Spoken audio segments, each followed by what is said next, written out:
The streets will never make you grow. It's not a seed, it's a gutter. There's no happy endings in this life. So this is my message to you.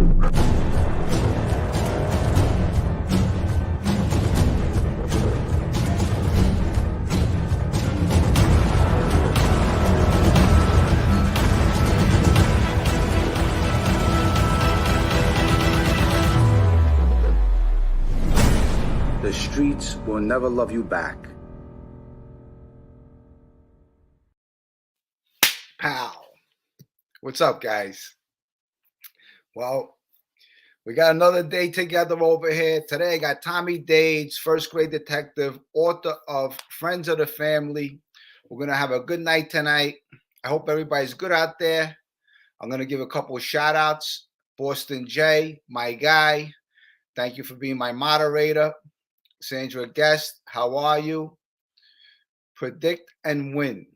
Well, hopefully Cincinnati wins tomorrow.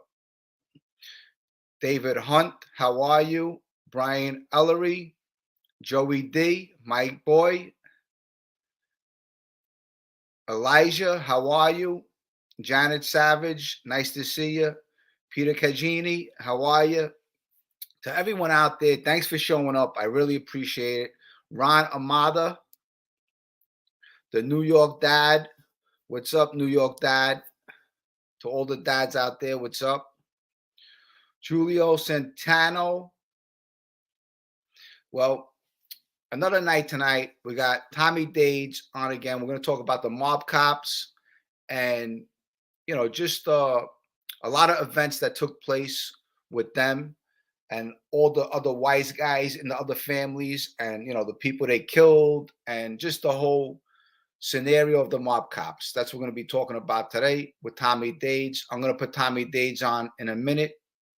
Now, I don't know if you guys seen, but did you hear about Angel Gotti suing Gene Borello? I mean, what the hell's going on with YouTube?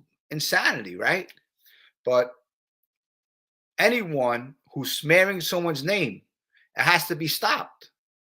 It has to be stopped. So, and that goes for anybody. You can't smear other people's name and you can't defame people. Tell the truth and speak the truth. But it's good to see everybody here. I'm going to throw Tommy Dades on. He's a great guy, a good friend of mine. I'm happy to have him here tonight, and we're going to put him on now. Hey, what's up? I had a bad head day. That's all right. I love the cap. The cap looks good.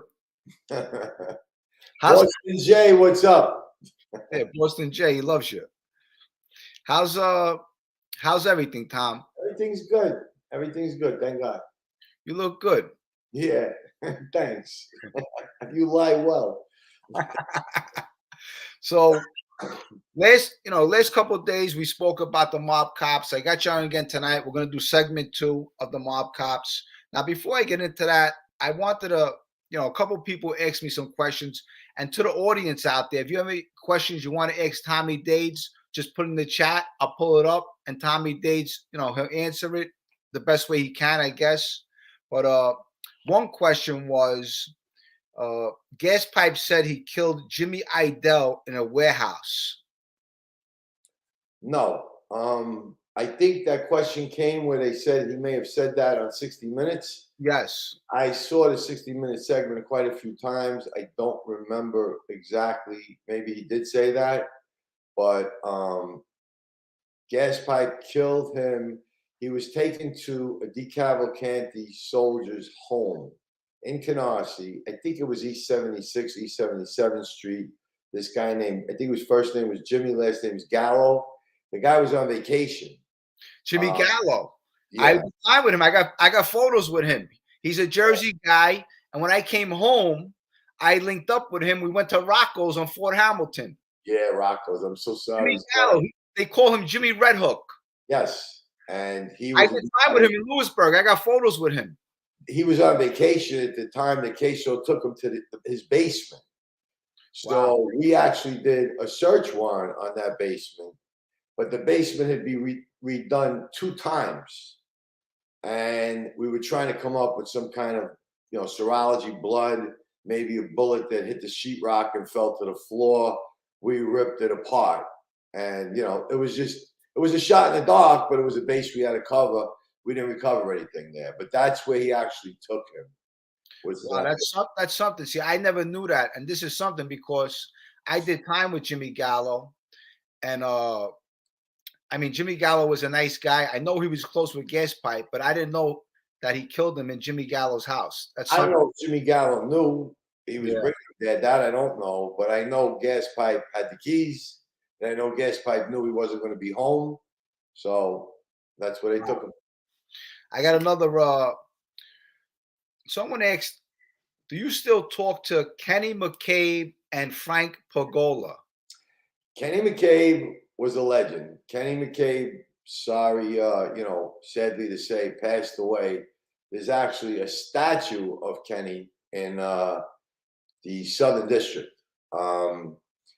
Kenny was a detective for 15 years in the intelligence division where I worked, but way before me.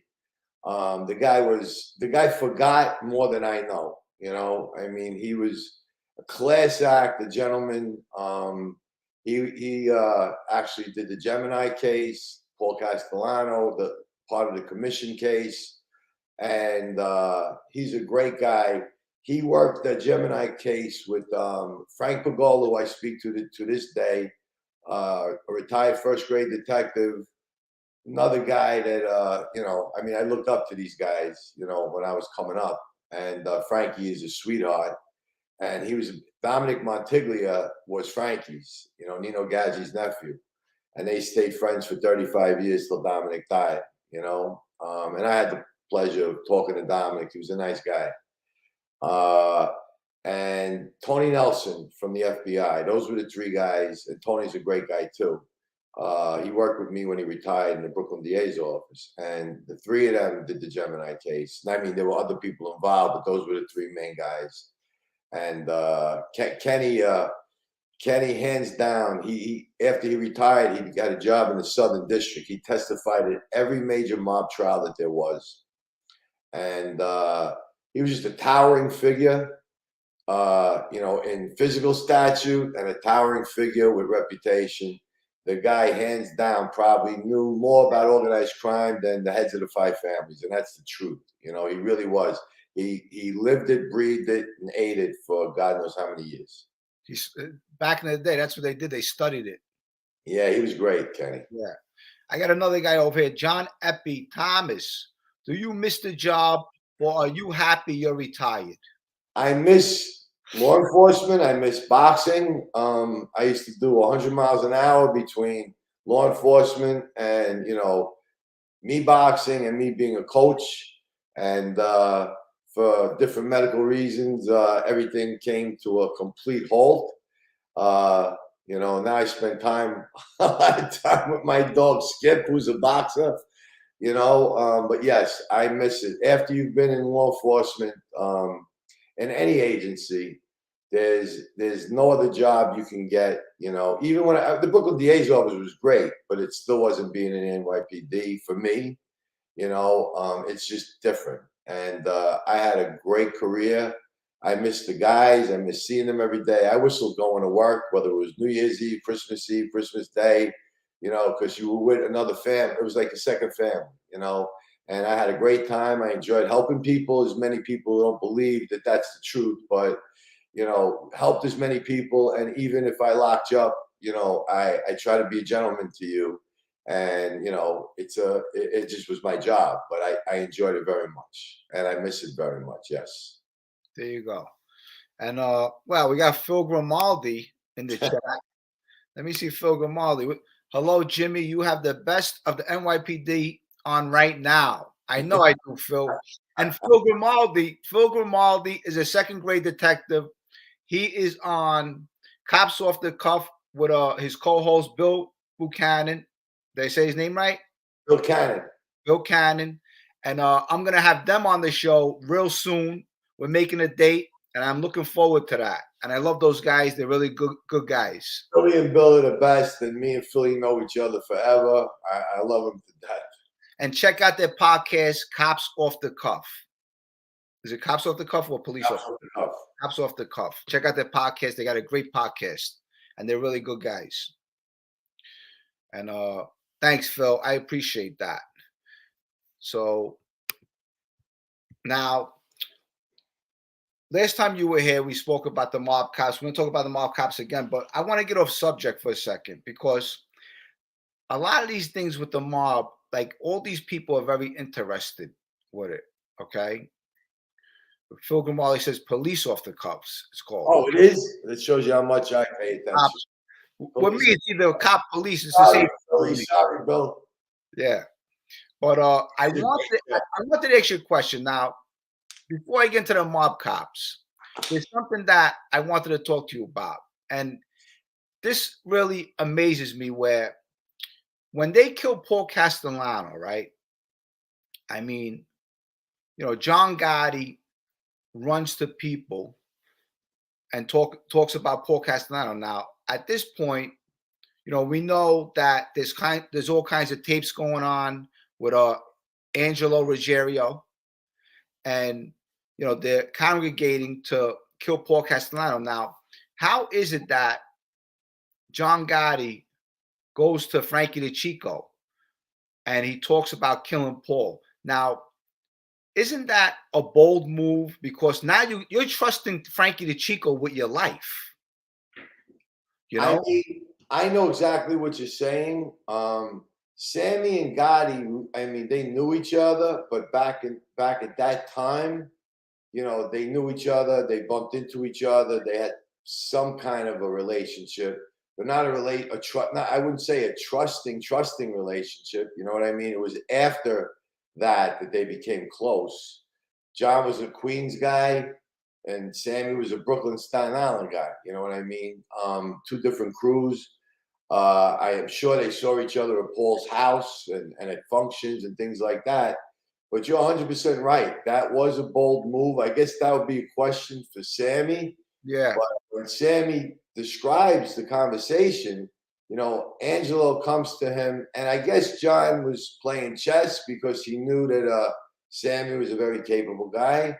And he knew that Frankie had the ear of a lot of powerful captains, and Frankie was a very powerful captain. He was nobody to mess with, you know, in any which way, shape, or form, even though he was in law enforcement circles known as a gentleman. So John took a chance. I'm sure he had a counter, you know, he's a street guy. I'm sure Gotti had a counter move, you know, if they were, you know, to have said no, or they got a hint that because all they had to do was go to Paul, and there goes John's whole crew. They're all dead. Yeah. So I'm sure he had to have some kind of a backup plan, but it was a ballsy move for him to do what he did because, like I said, they weren't asshole buddies. That relationship all starts afterwards. And I saw, you know what? I saw a photo of John Gotti with Mickey Boy, Frankie DeChico, and Lewisburg Penitentiary. That must have been in the 60s or 70s back then. I think this is the 70s. You know, so I'm sure they knew each other back then. You know, I don't know when Frankie. Yeah, they knew each other, but not like Sammy knew Frankie, and not like Angelo knew John. Yeah. You know, Jerry and John were childhood friends. Sammy and Frankie, I don't think were childhood friends, but they became very close. You know, in that life, they became very close. Frankie was Sammy's guy. Did you know Peter Gabriel from the department? Nah, I mean, you know, it all depends on where guys work. When I was on the job, there was 43,000 cops, 7,500 detectives. I mean, it's changed since then. It's dropped a lot. But if you worked in the Bronx or something, you know, I mean, I've been everywhere, but mostly centralized, you know, Brooklyn, and knew some Staten Island guys, worked in Manhattan for a very short period of time in narcotics and on patrol for a little while. But no, I didn't know. Okay, so I interrupted you the other day when we were talking, and you were talking about Sammy, how the mob cops sat on them. Can you explain that? Well, Sammy, you know, was a powerhouse back then. You know, he was somebody that, you know, was known to, you know, have a crew that was very capable to do a piece of work. just like Frankie DeChico, just like Eddie Lino, just like Bobby Borriello, just as they were taking all these guys out. And killing Sammy would have been killing John's right arm. And Sammy was really the one that would do all the messaging and negotiating with all the underbosses and bosses of the family for John. It wasn't John doing it, it was Sammy. And I know they sat on him at least 3 times when he had the office at 1809 Stillwell Avenue. And the reason that comes out why they couldn't kill him through Bert Kaplan is because too many people were surrounding him all the time. There were too many people there for them to have tried to pull a fast one, you know, so they never got to him. But they did sit on him with the intent, the conspiracy to murder him. So what was the last murder that the mob cops committed? Oh. Let me see, 90. Was it Eddie Lino? No, 90. The last murder, I believe, wasn't Eddie Lino. All right, what? I'm not sure. I know that there was a double they did that they gave up out in Long Island of 2 guys in the waste, you know, sanitation business.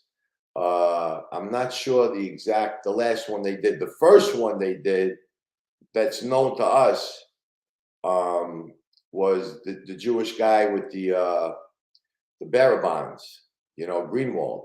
That was the first one that we know about. I believe there are more before, but that's the first one that we know about. The last one they did, I'm not sure. I forget. All right, so let me, you know, I want to talk about the hero of the story, okay? How these mob cops eventually get noticed and stuff like that. So let's talk about Betty Idell, Jimmy Idell's mother. There was a question somebody had asked if whatever happened to Betty. Sadly to say, too, Betty passed away. Me and Betty were dear friends till the day she died. I was sitting at my desk one day, and I had nothing to do. You know, this whole thing had nothing to do with me. And Betty called me, and she had just lost Frankie. She didn't just lose Frankie. This is 5 years after she lost Frankie, and or 4 years after she lost Frankie, and she was a very distraught woman because she had lost 2 sons. Didn't seem like anybody was having any leadway. We were looking into Frankie's murder. We knew who did it. Eventually, you know, we weren't in the loop anymore, and another, you know, team of FBI agents did solve that homicide. But Jimmy, she wasn't getting any satisfaction by going to anybody. And she knew that 2 detectives, she was there when they grabbed Frankie by accident. So she knew who they were, because that's the day Jimmy disappeared.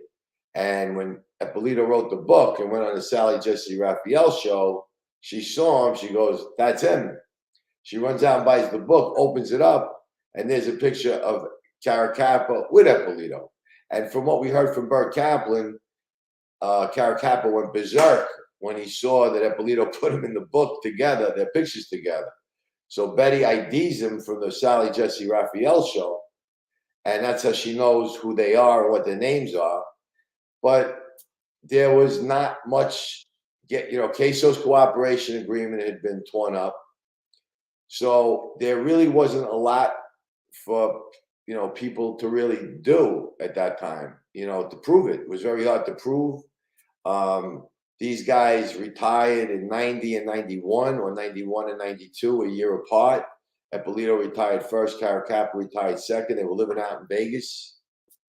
So, she was begging me, please, she was yelling at me, as a matter of fact, out of frustration. And of course I understood it.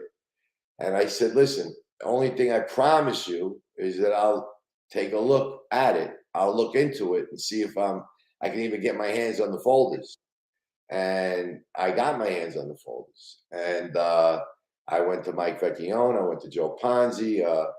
It was a major team that was orchestrated and put together to get into this thing, and a lot of research, looking through boxes, listening to tapes, surveillances in Vegas by DEA. It got very intense, and it was a very it was a lot of people involved in solving this case, put the puzzle together, and Betty ended up testifying at the trial, and she all she wanted was justice. And I remember calling her the night before they were going to put handcuffs on them, and I just gave her the good news, and you know, she just, it was like a load off of her shoulders. Let's talk about the investigation into these mob cops. Okay. Now, when you started investigating these mob cops, it was her that you looked into it, right? She was screaming at you. You know what? What about my son? Spoke to her the next day. I got into it. Now the thing is, you know what, Tom? I want to give people an idea out there who's watching this channel. Tell them a little about our neighborhood, because Frankie Idell, Jimmy Idell come from around my neighborhood, and tell her, because she lost 2 sons, okay? And you know how back in the day, how many parents lost sons like it was nothing, like it was an animal.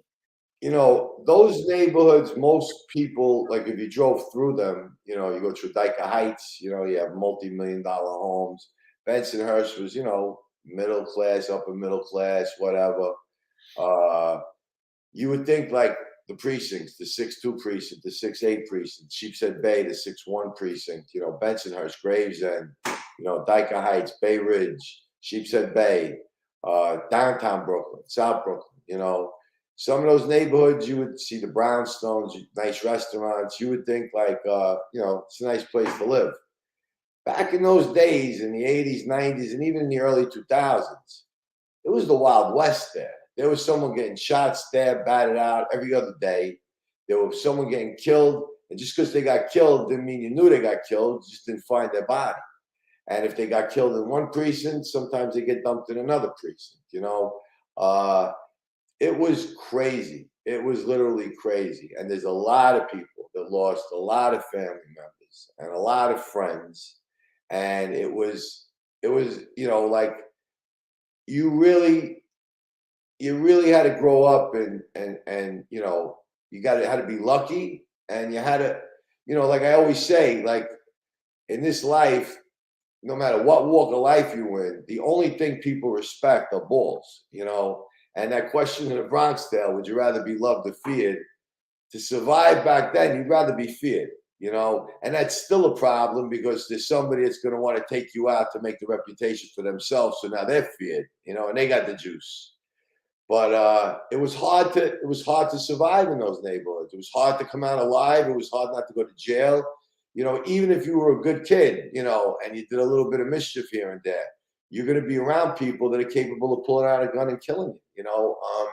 I mean, George Conti, I had a guy that told me that who used to deal, you know, bricks of coke. And George Conti at 15 years old would stand across the street with a baseball glove on.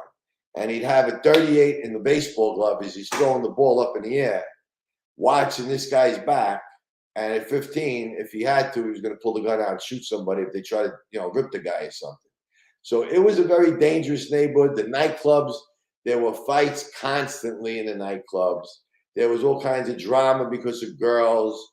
And it wasn't just fist fights. Guys were coming back with bats, with guns, with knives, with everything else. They were looking to hurt you and kill you. You know, you bumped into the wrong guy, you were a dead man. And a lot of guys got killed over women. Over women, please. And they'd make an excuse to kill you for something that falls within the rules of organized crime, but it's really over a broad. Yep. And but Georgie Conte, just to let everybody know, you know, how he said at the age of 15 years old, he was watching these guys with bricks of kilos of cocaine. You know, that's how we all grew up, like that. You know, I mean, you grow up real fast in the neighborhood, you know. And today, Georgie Conte is a captain of the Lucchese crime family, just to let these people out there know who he is, who we're talking about. But Betty Idell is the hero of this story. Now, I want to get into the investigation. Now, eventually, these mob cops moved to Las Vegas, and they're being investigated. They So live in a gated community, one house like across from the other. They live right next door to each other. wow, they're like best friends, they're buddies. You know what I mean? Yeah, they're out all the time socializing. It's amazing, huh? So what's the next move of picking up these cops? How does this, transform into, how do we get them now? I mean, you got Bert Kaplan, right? No, that doesn't happen. That doesn't happen right away. That's the problem. We were gonna literally use Gaspipe in a state trial on Jimmy Idell's murder. We didn't have enough to lock them up on all of them because the laws are differently federally and stuff like that. We were close. If we had Gaspipe, we were trying to corroborate everything Gaspipe was saying to lock them, do a state trial. Mike Vecchione would have locked them up on a murder charge, on a single murder charge. And the feds were time barred because you couldn't prove the continuing enterprise, so they didn't know what crimes they were still committing out there. We needed them to commit a crime. And what happened was I reached out right away to an agent, Timmy Moran, out in Vegas, who worked out there. And he started doing surveillance on the both of them. And they were frequenting organized crime social clubs out in Vegas. There were Lucchese spots, there were Gravano spots, and these guys were frequenting these joints. And they had a source that pretended to be able to put. Apolito was trying to produce his own movies and do things like that. He also ripped people off for money. He was actually in a couple movies, right? He was in Goodfellas. And he did a few B movies or whatever. He was in State of Grace. State of Grace, he was in. He gets shot at the table. So he did a few himself, but they never went nowhere. And so what happens is Timmy's keeping an eye on them, and he's got this source, and the source pretends to be able to get these producers in or whatever, and they meet at this restaurant, they're meeting at this restaurant, and the source they're trusting the source. And he's recording conversations and everything else. He's wearing the guy's saying, you know what, got these guys coming in. I forget what kind of drugs it was exactly that he was saying that they wanted. And he sets up the deal with Caracappa and Ippolito's son. And they get these guys drugs and they sell it to the source. And now, bingo, the feds aren't time barred anymore. Wow. So now the federal government gets involved deeper, U.S. Attorney's Office, because they can take this and do a RICO case on them. So now they're going to be able to charge everything they did, and they're facing life, not 25 to life, which was the better, it was a smarter move to do it that way, Then Joe Ponzi, Bert Kaplan got 27 years for dealing pot. And they hammered him thinking that he would just, come on board. Didn't happen that way. He's in the can 8 years, and supposedly he had enough business cards of people that visited him to paint his cell with them. And his answer was, no, I don't want no part of cooperating. And his partner, Tommy Galpine, didn't cooperate either. He had some good information. He paid the cops off for a homicide. I think it was the Idellino murder. And he didn't cooperate. So both of them were like, they don't want to cooperate. So Joe Ponzi takes a shot. And Joe was a master interrogator, a master polygraph guy. He was the chief of the Brooklyn DA's office and a very sharp, articulate guy. And he goes there, and Kaplan was like, whatever it was, whatever the conversation was, it wasn't going nowhere. And he gets up to leave, and Ponzi screams, just tell me that like, in other words, just tell me, like, it doesn't bother you about the Nicky Guido murder. Something to that brings up Nicky Guido, the wrong Nicky Guido, because he knows Kaplan. That's the only guy that got killed. And he didn't really care about the wise guys that got killed, because in his mind, they were involved and they knew what they were getting into. And if they got killed, then, they got killed because they were in that life. The kid, who had nothing to do with nothing, was burning a hole in him. He turned around and he came back and sat down with Joe, and they established a very good rapport. He ended up getting taken out and debriefed days and months and whatever. He corroborated everything Queso said in his debriefings, plus because he had more access to the cops than Queso did, but he corroborated everything. He said, "Go tell Tommy Galpine I'm in. He'll come right in." That's how loyal Galpine was. He'll either do the time, or if Bert comes in, he'd come in. Tommy comes in. Now you got Tommy. Then they find the guy Franzone, who had the body shop. Another detective, where they find Franzone is another detective has the idea, which was very smart, to go to the property clerk and pull the phone book of Frank Santoro, you know, because they knew Santoro was the connection to this body shop guy, and probably Ippolito too. And they find the body shop on Ocean Avenue with the name, and they go grab this guy Santoro, Franzone, and it didn't take much pushing because he was really a civilian, and he gives it up, and they dig up the body of the guy Greenwald. And it just starts to, you know, it went from having nothing, and you got Betty Idell there corroborating stuff. She testified, and you went from having nothing, the paperwork that we found with the running of the name Nicky Guido, and it's like you went from zero to now you got everything. But it was because of all the people that were involved. They, you know, it was a major, major case, and we got him. Wow. So when Bert Kaplan testifies, right? I know you're in the courtroom. Tell me about that. He was labeled, you know, Jimmy Breslin wrote a book called The Good Rat, I think it was. And Jimmy Breslin labels him as the best cooperating witness that ever took the stand. And it was hard to, you know, rattle him. He had a memory like a computer of every incident and the payments and where he was, you know, even when they killed Eddie Leno, he was in the hospital, and Ippolito came up and put the newspaper on his chest. So like he was able to articulate every piece of information. He knew Caracapa's cat's name. He knew the layout of Caracapa's apartment. Like things that you would never know unless you were ever there. You know what I'm saying? So there was no way he was going to come off, you know, not a credible witness. Galpine corroborates things with him with one-time payoff. The Franzone thing, he said they killed, he didn't know where the body was buried, but he said they got Israel Greenwald, and they did. And Franzone corroborates it. Now they dig the body up. Now you got the body. Wow. So he was an amazing witness. You know what I'm saying? And Breslin wrote a whole book just based on his testimony. You know, the guy only lasted 2-3 years after he got out of jail and he passed away. You know, but he really did the government, the state, and the families a very big justice by what he did, you know, by giving all these things up and punishing these two guys. I mean, he was in the life. You know, he was in the life.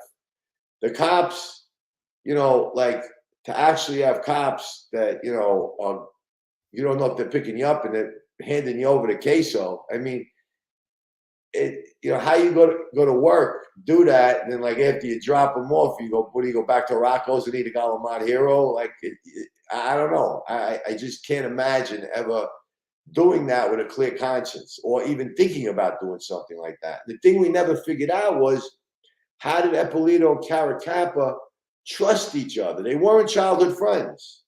They don't know each other as kids growing up, come on the police department together. They meet on the job. So who brings it up? Like, you know, you want to kill somebody? I got a connection. You know, we can make 40,000. And, you know, the guy's not going to run to somebody, put on a wire, set you up, and, you know, you're done. So that's a major step to trust somebody. Like you said, Angelo corner Sammy, it's basically the same thing. It was definitely Ippolito that brought Caracappa in because it was Santoro that brought Ippolito in. But we know by Santoro's words to Kaplan in jail in '83 when he says, my cousin will do anything. What does anything mean? It means anything. It means they must have done a piece of work prior, and we don't know. We just know the first murder that they did, but we don't know if they did any others outside of being involved with Kaplan. How about Jimmy Idell's mother? She testified. Yes, she did. She was one tough woman, let me tell you that much, you know. And she admitted, you know, she wouldn't try to, she wasn't sitting there sugarcoating Jimmy. She knew what Jimmy was, you know, but she would always say, he was my son. And, you know, if he got locked up, well, then he got locked up, you know. But for two cops to be the judge, jury, and executioner, they're worse than Jimmy. They were worse than Jimmy. They killed a lot more people, had to do with killing a lot more people than Jimmy ever did. And Jimmy was a bad guy. They were good guys.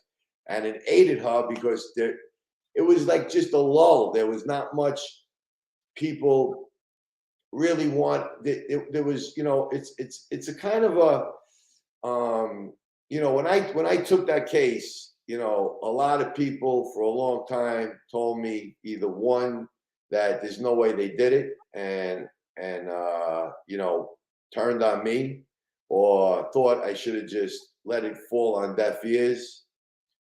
And you know, I got a lot of grief over it, you know, for a while. And not just me, Joe Ponzi did too. You know, and it was so people to get involved in something that really had nothing to do with you, that involved two retired detectives that were liked by a lot of people who never believed in a million years that they did anything like this. You're going up, you know, just because you do the right thing don't mean the right thing always happens to you. You know what I'm saying? So there was like it was a very hard thing for, you know, her to go to anybody, but she trusted me. And there really wasn't much to go on. You really had to have everybody's cooperation and everybody jump in. And because the case shows cooperation being ripped up, the feds weren't that interested because they had no one else to go on. They tried to flip Kaplan. He didn't flip. The police department tried to flip Kaplan. He didn't flip. It just all fell into place. Frank Drew, the agent, was my dear friend. We worked together. He's the one who locked Kaplan and Galpine up. So you were dealing with all people that knew each other, all people that trusted each other. And, you know. So let me tell you. So, Tom, did Bert Kaplan, did he die in jail? No, Bert was a free man. He died in the street. Yep. Okay. Now, the other thing is, I remember Frankie Idell when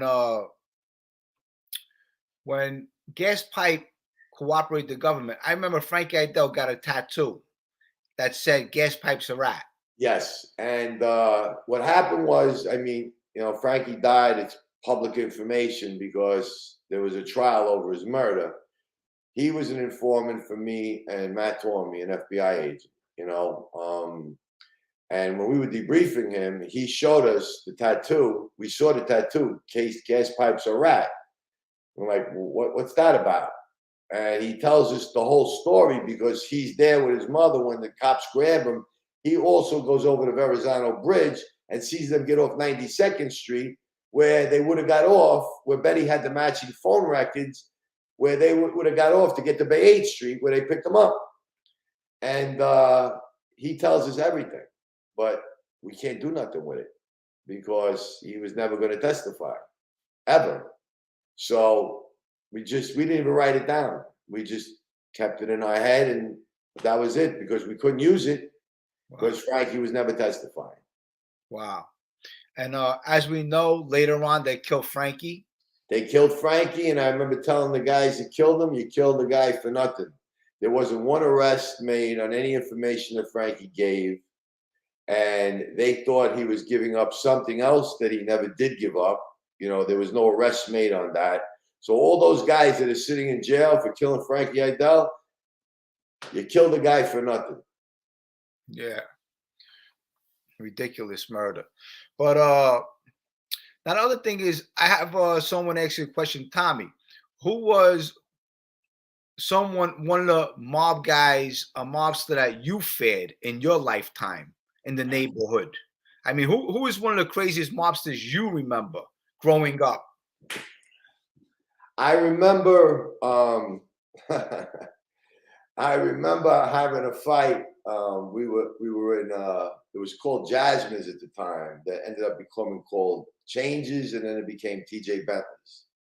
And we were all at Jasmine's, and we hung out with a diversified crowd. And a friend of mine who was a black guy just got home. We still speak to today. My mother used to call us Ebony and Ivory.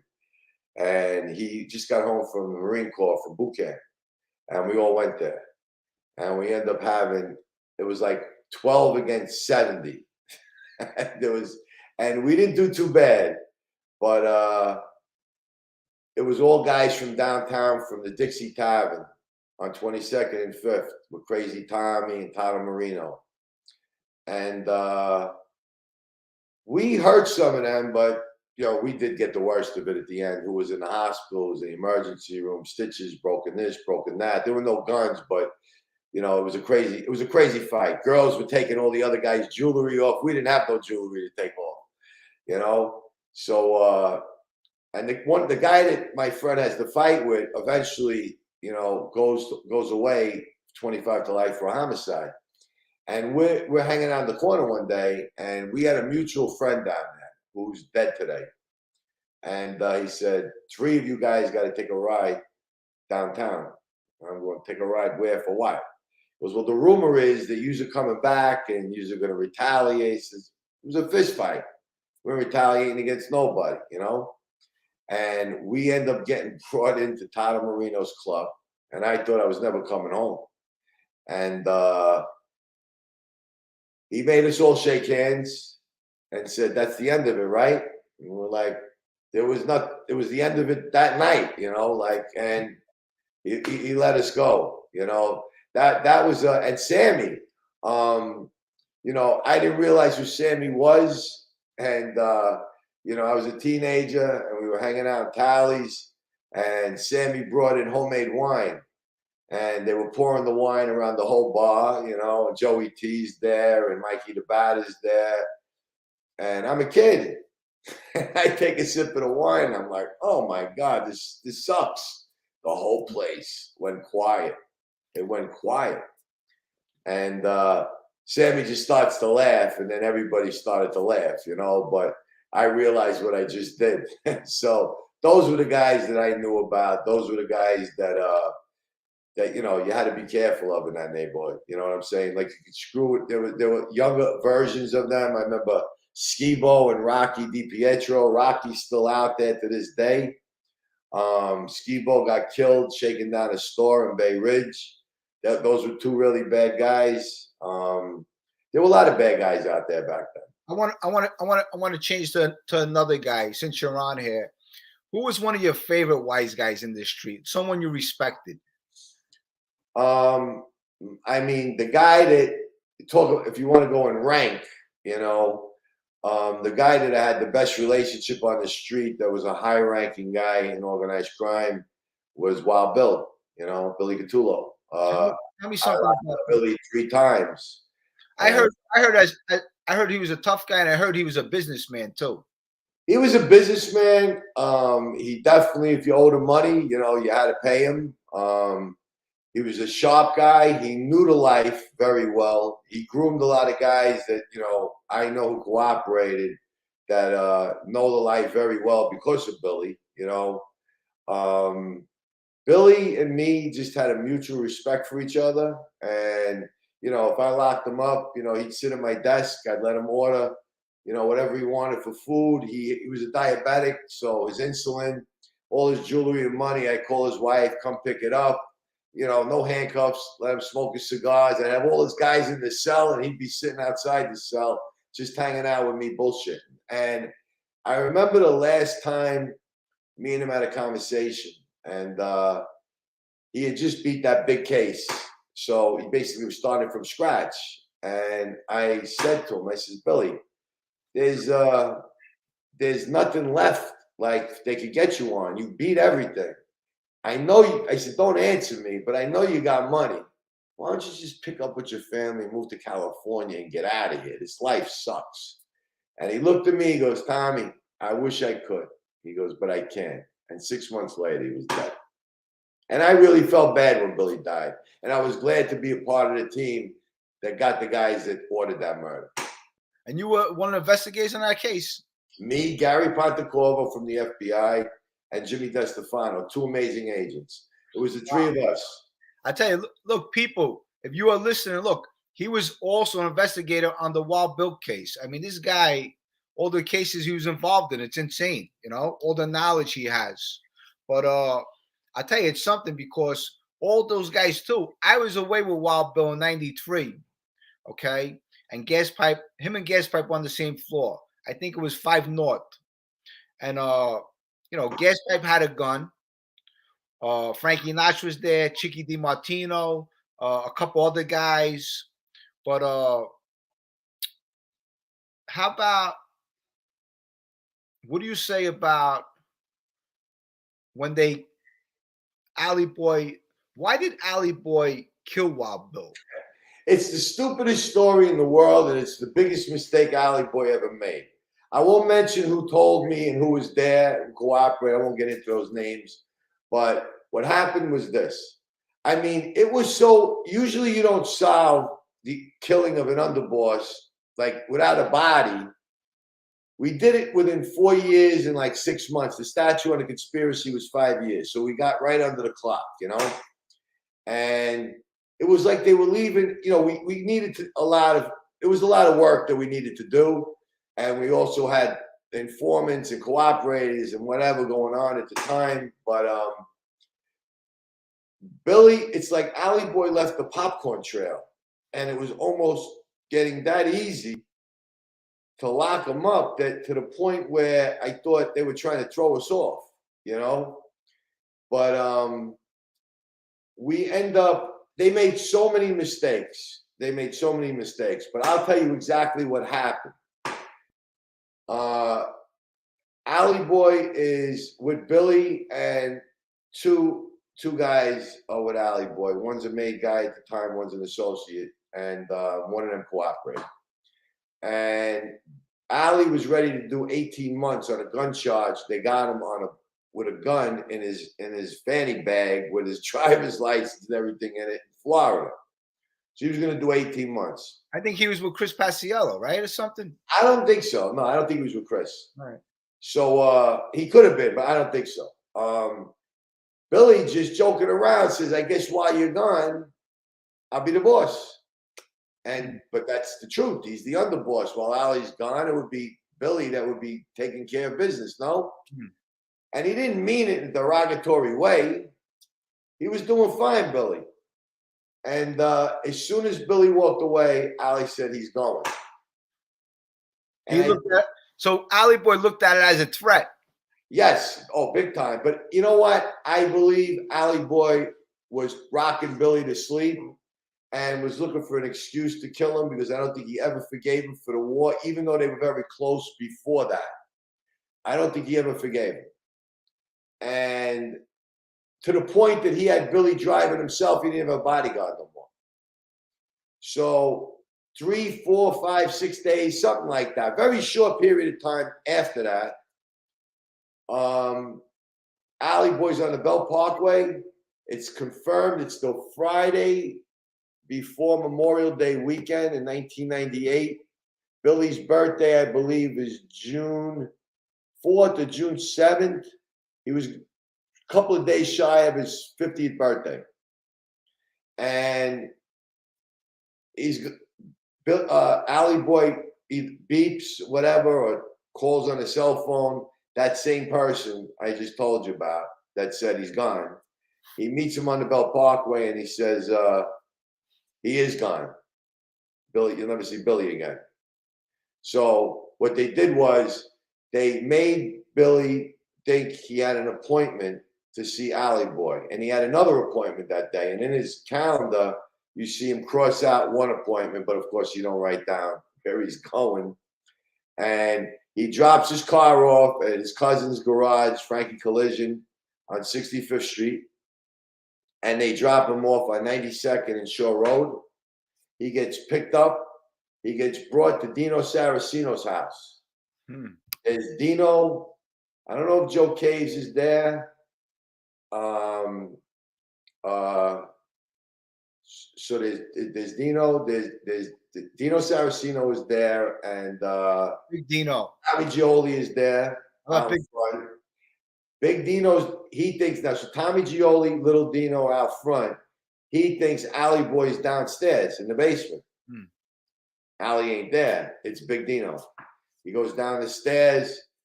Big Dino pulls out the gun, and Billy sees it coming last second, pulls up his arm, and kills him.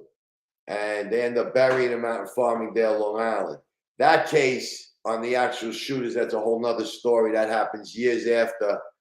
But we do convict Alley Boy. I did surveillance on Billy's club twice a week for about 5 months, and filmed and gradually watched Jackie take over Billy's club and Billy's position. And the day he gets killed, say 3:30 in the afternoon on a Friday, Saturday morning at like 6:30 in the morning, he's knocking on Billy's door, and he's telling Peggy, you know, I got to look through Billy's office, and he's trying to find secret compartments to find the money. And Peggy's like, there's no money in here. Why aren't you out finding my husband? So they made stupid mistakes, you know. I'll tell you, those kids. Now the kid. Let's talk about. While I have you in this conversation, now the kid Dino Calabr is the guy who killed Wild Bill. He's also the guy who killed Chestnut. He's also the guy that killed Ralph Doles, the police officer. Ralph Knowles. He also killed an innocent kid. He was involved in about 8 murders. 8 murders. Cop. And these kids, look, these kids were a bunch of wild kids. I think they even killed their own friend, right? They killed their own friend too. Yeah, they killed Richard Greaves. Greaves. Yeah. But I mean, these kids went right away from associates, wise guys to captains. Because I was told by an acting captain that he met Dino one day. Dino was an associate. 6 months later, he was a friend of ours, and 6 months after that, he was a skipper. Wow. I tell you, I mean, it's you know, who's at the top, who likes you, right? Yeah, I mean, the things that they did, but you know what they did with the cop, inexcusable. You know, that's a line you don't cross, and I got no use for him. I got no use for Joe Caves. I got no use for Dino Saraceno, for Tommy Gioli, for Joe Waverly. I got no use for none of them. Of course. That's understandable. Absolutely. They killed the cop. That's good, you know. That's crossing the hell for that. Yep. And I'll tell you, but you know what? These cases that you investigated and you took down, it's pretty amazing, man. You know, it really is. I mean, I didn't do it alone. I had a lot of help. Of course, you know well, you did it with a team, you know, and it's just something, you know, all these guys you took down. It's pretty crazy. I was very fortunate because I worked with so many good guys in the FBI, the DEA, the U.S. Attorney's Office, the Brooklyn DA's office, the police department. You know, I was very fortunate. I was surrounded by guys that taught me. I was surrounded by guys that, you know, I got along with.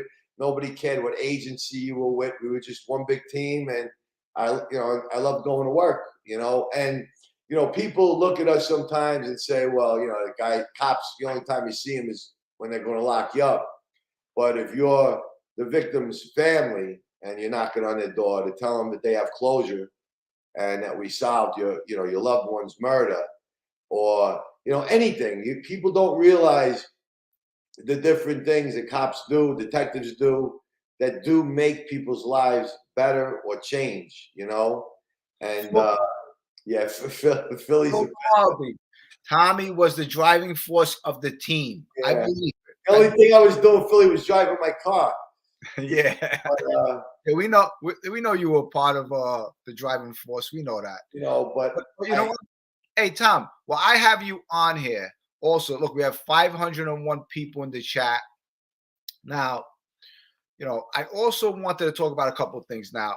You know, look, you knew a lot of guys. You know, you're a Brooklyn guy. You knew a lot of guys who are wise guys now.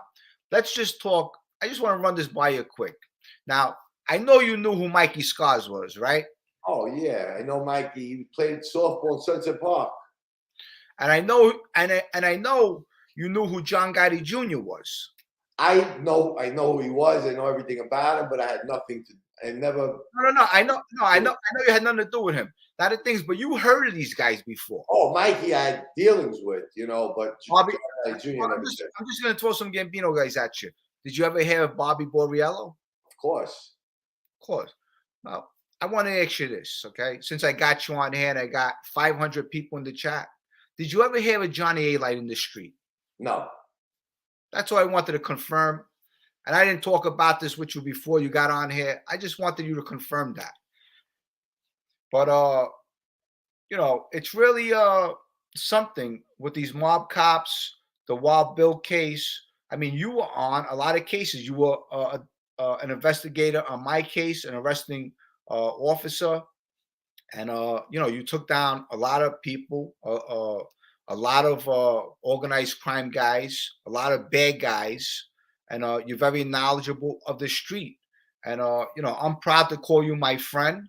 And I'm so glad that we befriended each other many years ago. And you were one of the arresting officers that knocked on my door and arrested me. And you talked sense into me, which I appreciate that, because in all honesty, I mean, you have a lot to do with me changing my life, picking me up. And, if I didn't cooperate with the government, in all honesty, I don't have the two little girls I have in my life today. So I want to thank you also for, talking some knowledge to me and telling me, your past came back to haunt you. Before, you don't come forward, someone else is going to be sitting in this chair someday, Listen, you were a great example for somebody who, got caught up, just like, I could have got caught up. I was no angel as a kid either, but I totally understand what happened to you. And you're a great example for somebody who gets a second shot at life and, does the right thing, has good morals, you're a good father, you got a good job, you got a good girl, you're a very decent human being, you know what I mean? And I was no one to judge you at the time back then, but I'm very proud of you today. I'm very proud to call you my friend. And I'm very proud that it shows that the system does work. And the government, by giving you another chance, was very smart at what they did. You know what I mean? So it does work, the system. Not everybody turns out like you. And there's some sad stories out there, of what happens to guys. But you persevered, and that just shows the kind of character that you have. Thanks, Tom. I appreciate that. Well, we're on for an hour. We got 506 people in the chat. And I just want to thank you for coming on. We're going to make it short. I don't want to keep you too long. I know, you got a couple of things you have to do. I don't want to keep you on here forever, but I appreciate you coming on. I love you. You know that. And and hopefully we could do this again in a couple of days or something. Okay? Yeah, 100%. We'll pick it up. And I can't wait to see Bill and Philly on your show. That'll be a really interesting show. I'm looking forward to that. Police Off the Cuffs, Phil Grimaldi, Bill Cannon, they'll be on my show soon. So look forward to that. I'm looking forward to it. And, that's going to be a good show when they get on here, because I got some questions I want to ask them. Bill was a great sergeant. He was a homicide sergeant for 10 years in Manhattan North. And Philly was a great detective. And Philly comes from the neighborhood. So, he knows everybody. Even you. Yep. Yeah. But, Tom, I love you. I'm going to let you go. Thank you so much. Thank you, everybody, for watching. And I always have a great time. Hey, Tom, hang out 5 minutes. Any of you guys in the chat want to ask Tommy Days a question? Let's see what kind of questions they come up with. If you got a question you want to ask Tommy Days, put it in the chat and he'll answer it for you.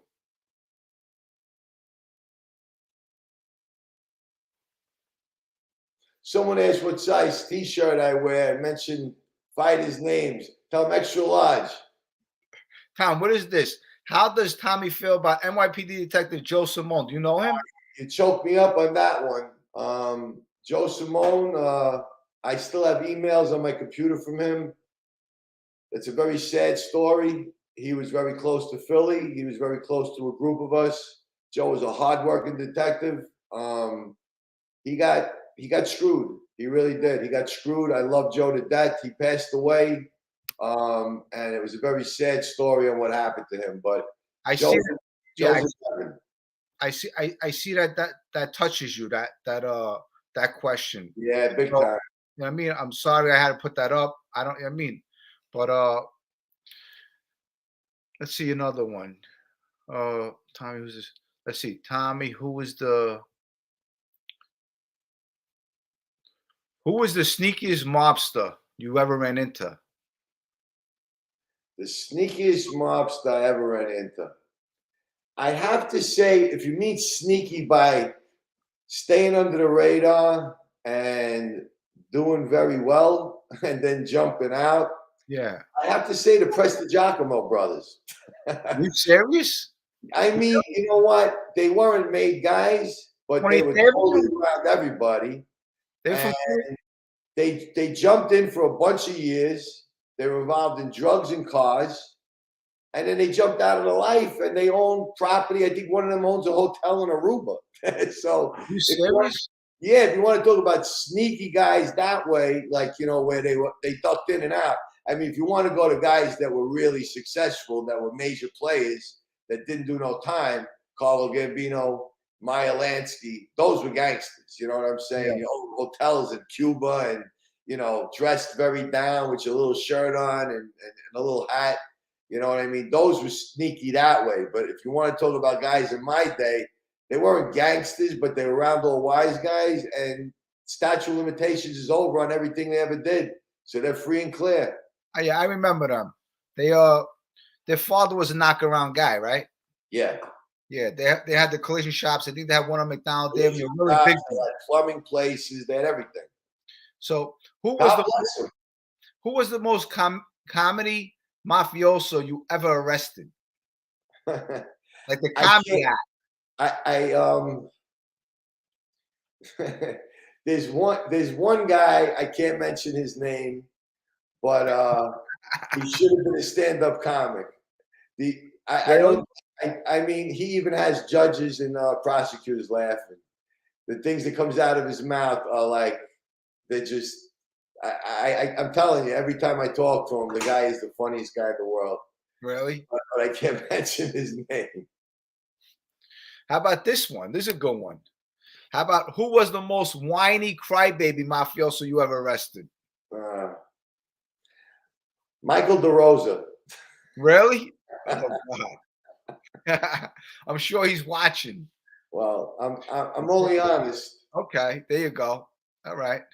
And let's see. How about any mobsters you can think about that got away, that are still free? Yes. Okay. Yes. One in particular, and they already wrote it. I saw his name in the chat, so I know everybody knows it. It's public information. Herbie Pate. Herbie Pate. Wow. That's something. That's the one with the car bomb, right? Yep. Plus a lot of other things. Wow. That's something. How about, let's see. None. That was the Chin gave Herbie Pate 2 queso, and that was the Chin Vicamuso's brother, and Herbie Pate. Nobody in Gambino. People for some reason think that some people even say that Sammy conspired to kill Frankie the Chico. Furthest thing from the truth. No, everybody was totally shocked in that club when that happened. No Gambinos had anything to do with killing Frankie the Chico. Tommy, how about the roughest mob arrest you ever made? Bert Avenue. The Bert Avenue crew. The roughest guys? the roughest mob arrest you ever made. Well, if you're going to talk about like like the crews, the actual crews themselves, yeah, the Bert Avenue crew definitely was, a crazy bunch of guys. That the whole Bert Avenue was a crazy bunch of guys. Even guys that we missed, or guys who got arrested by other people. It's a truth. That was definitely a crazy bunch of people. A lot of bad stuff happened up there. Let's talk about, before I let you go, how about Gregory Scarpa Sr.? How crazy was he?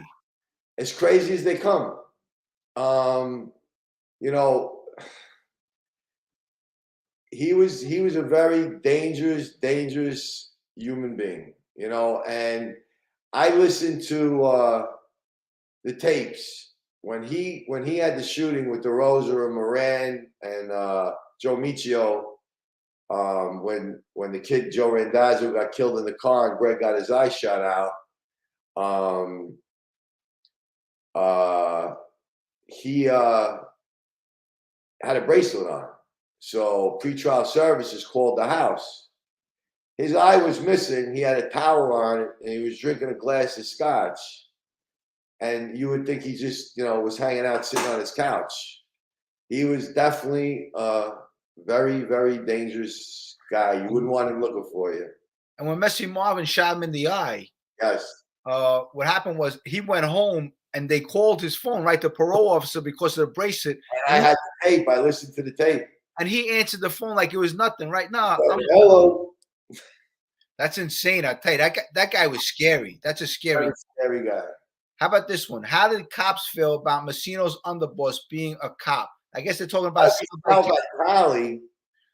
I'll be honest with you. If that's the case, I know nothing about Sal Vitale ever being a cop, and I don't think you could be a made guy if you were ever a cop. No, I think he was a CO, not a cop. I think he was a CO. Because I don't think you could be a made guy if you were ever a cop. Yeah, I think he was a CO. But yeah, I'm gonna let Tommy go. Okay. And guys, I appreciate you coming in. 514. Tommy Dage, you're the best. I love you. Have a great night, and I'll talk to you soon. Yes, sir. Bye, Jimmy. I love you. Bye-bye. That was Tommy Dage. Okay. Tommy Dage, thanks for coming in. To all you people that came to the show tonight, I appreciate you. Big Lou, Boston J, thank you so much. Frank, NYPD Captain, it's good to see you in my chat. Keep on coming. Frank, I see you. Princess Mish, how are you? Thanks for coming. Richie, Sandra Guest, thank you. Dion Sanchez, Live and Let Live, my moderator, and Boston J, Anthony Santoro, Tony the Night Owl, and Miss Can't Be Wrong. Thanks for coming. Ben Eberhin, what's up, Ben? I hope everything's good with you and your family. Well, guys, thanks for showing up. It was a nice talk with Tommy Dage, very knowledgeable guy, knows all about the streets, all about wise guys, and he took a lot of guys down. I respect that man very well. He did something with his life. He could have went the other way. Instead, he made it to become a first-grade detective, and there's a lot behind him, too. You know, he didn't have an easy life either. You know, me and him have a lot in common that a lot of people don't know about. But I love you guys. I don't think I'm going to be doing a show tomorrow, but Monday I will create a video, a Beth Avenue story. So we'll be back on Monday with another video for you guys. And I appreciate you guys so much. I really do. Thanks for coming in. And it's amazing because, you know what? Someone sent me a text with the post with Angel Gotti suing Gene Borello. I mean, it's pretty insane, ain't it? Don't you think? But, you know, look, I'm definitely not for anyone lying about people, defaming people, plastering people's photos and putting them and making fun of them. That's cyberbullying. I don't like anything like that. I don't like. You know, throughout the course of my life and even on here, I'm learning every day about myself and trying to make my crooked past right every day of my life. But I don't agree with none of that stuff with cyberbullying and plastering people's photos online. That's really some low life stuff. I'm not for that, and I'm totally against it. Joey D, I see. I love you too. Thanks for coming. So, guys, I'm going to end this for now. Until next time, thank you all for sending me these super chats. They're very appreciated. Joey D, thank you. You didn't have to do that. Happy Valentine's Day. That's funny. Big G, thank you. Brad Larkin, I appreciate. Thank you so much. And you're good, Brad Larkin. You're good, I tell you. Boston J, thank you. Camilla Vano, and all you people out there. Thank you for tuning in. Thank you for following me. I love you guys. You guys are the best. Anything I could do for you, I'm here always for you. And maybe I'll see you tomorrow for a little while. I like Cincinnati with the 3.5. I might have a little sports going on tomorrow before the game, maybe around 1, 2 o'clock in the afternoon. If I'm not busy, I'll come on for a little while. We'll talk about the Super Bowl. And, listen, have a good night. Happy Valentine's Day to all of you. I love you guys. Thanks for the support. You guys are awesome. And I'll see you soon. Bye, guys.